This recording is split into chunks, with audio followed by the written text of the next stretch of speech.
اللہ نے جو بات سمجھائی ہے یا جو سمجھانے کی کوشش کی ہے, جو آپ نے پوچھا ہے, وہ صرف پرسپیکٹیو چینج کرنا.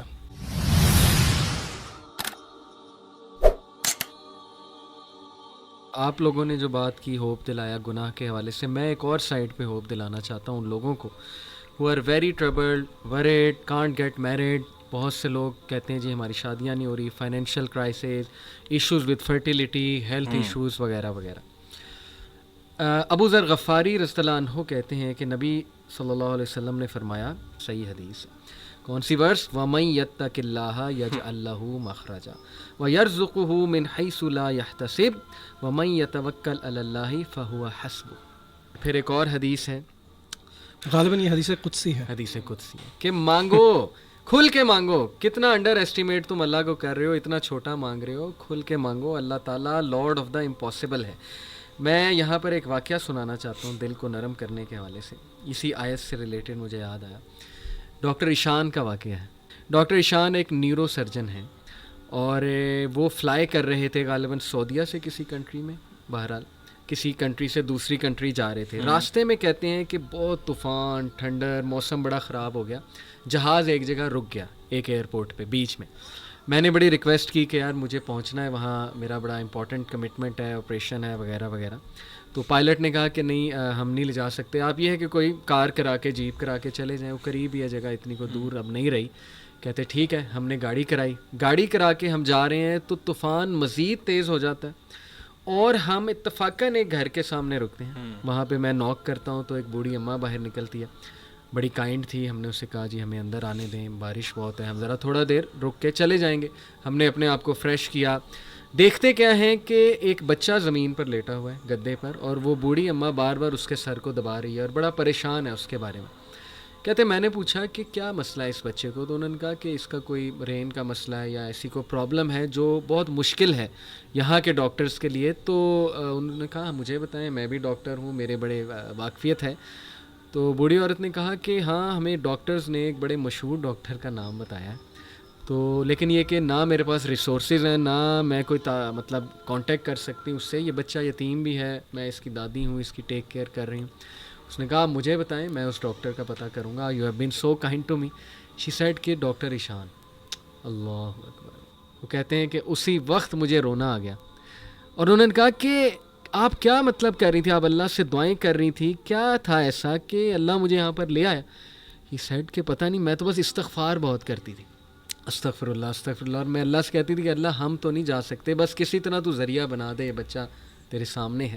تو حدیث ہے نا کہ جو استغفار بہت کرتا ہے اللہ اس کے لیے ایسے ایسے راستے بناتا ہے کہ وہ بندہ سوچ بھی نہیں سکتا. تو اللہ کی فوج کو انڈر ایسٹیمیٹ نہ کریں.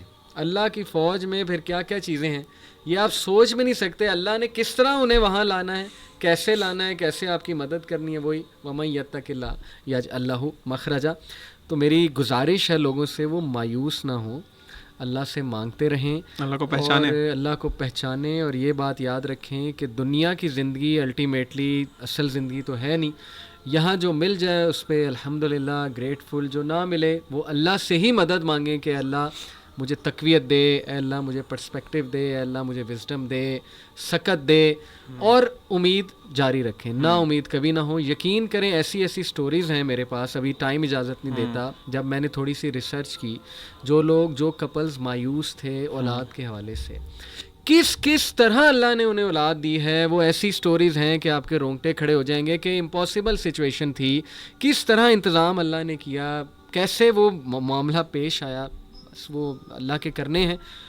علی بھائی, لوگوں نے پوڈ کاسٹ سن لیا ہوگا اور وہ یہ سوچ رہے ہوں گے کہ اب ہم اللہ تعالیٰ سے کنیکٹ کیسے کریں. اللہ تعالیٰ سے کنیکٹ کرنے کے لیے آپ کو سب سے پہلے اللہ تعالیٰ کے بارے میں جاننا بہت ضروری ہے.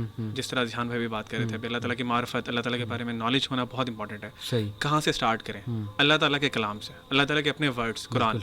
اللہ تعالیٰ نے قرآن آپ کو بھیجا ہے آپ کے لیے. اور میں ایک بہت بڑی مسکنسیپشن ہے ہمارے معاشرے میں, خاص طور پہ پاکستان انڈیا میں, کہ قرآن سے نا لوگوں کو دور کر دیا. پتہ نہیں, مجھے سمجھ نہیں آتی کہ کیا ایسی ریزن بنی.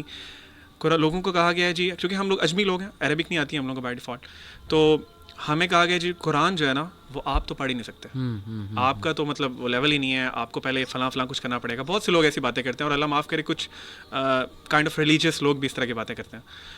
قرآن سے ہمیں دور کر دیا گیا. قرآن ہے عربک میں, آپ سب سے پہلے تو قرآن کا ترجمہ پڑھیں, ٹھیک ہے, اور دیکھیں کہ اللہ آپ سے بات کر رہے ہیں, کیونکہ یہ نہیں ہے کہ اللہ قرآن صرف علماء کے لیے نازل ہوا تھا. دیکھیں فقہ کے جو مسئلے ہیں, جو اس طرح کے مسائل ہیں, وہ ڈیفینیٹلی علماء کین ڈو دس, وہ ہم لوگ نہیں بتا سکتے. بالکل صحیح. لیکن جو قرآن سمپل باتیں آپ کو انسٹرکشنز دے رہا ہے لائف کی, اللہ تعالیٰ اپنے بارے میں بتا رہے ہیں, وہ تو سمجھ آتی ہے نا بات. اگر اللہ کی خوشنودی حاصل کرنی ہے, جیسے میں یہ آیت کوٹ کرتا ہوں, ان اللہ یحب المتوکلین, بے شک اللہ محبت کرتا ہے جو اس پہ توکل کرتا ہے. ان واللہ یحب الصابرین, بے شک اللہ صابرین سے محبت کرتا ہے. اور ایسے کیا ایکشنز ہیں کہ ہم اللہ کی محبت پا سکتے ہیں؟ علی بھائی ایکشنز تو بہت ہیں, لیکن یہاں پہ اللہ نے جو بات سمجھائی ہے یا جو سمجھانے کی کوشش کی ہے, جو آپ نے پوچھا ہے, وہ صرف پرسپیکٹیو چینج کرنا. سلف و صالحین میں سے کسی نے کہا کہ یہ نہ دیکھو گناہ کتنا بڑا ہے یا کتنا چھوٹا ہے, یہ دیکھو کہ ذات نے اس سے روکا ہے.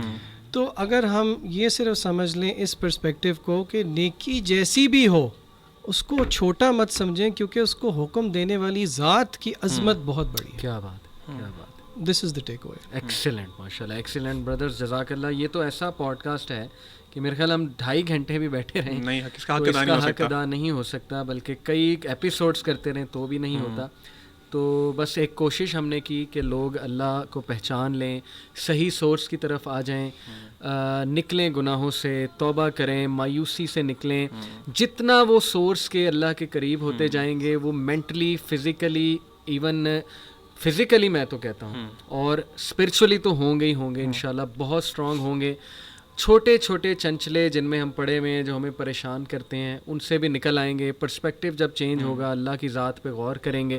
جیسے اکثر میں تو کاؤنسلنگ میں ٹیکنیک لگاتا ہوں, میں صرف ایک سوال پوچھتا ہوں, لیکن یہ ان کے ساتھ جو ذرا مسائل میں ہیں, جو مینٹلی بہت ڈسٹربڈ ہیں, وہ ایک الگ معاملہ ہے, وہ پھر دوائیاں وغیرہ سائیکیٹرسٹ کے پاس میں ڈائریکٹ کر دیتا ہوں. لیکن میں ایک بات انہیں کرتا ہوں, وہی جو آپ نے کہی تھی علیم, کہ یار اس سارے غم ایک سائڈ پہ, تم صرف اتنا بتا دو کہ اگر آج تمہاری اللہ سے ملاقات ہو جاتی ہے, مر جاتے ہو, تو فیس کرنے کے لیے تیار ہو. سب سے بڑا غم پھر یہ ہے. تو واقعی لٹرلی کئی لوگوں نے مجھے فیڈ بیک دی کہ یار جب ہم نے اس غم کو اپنے اوپر حاوی کیا نا, تو ہم وہ پچھلے غم بھول گئے.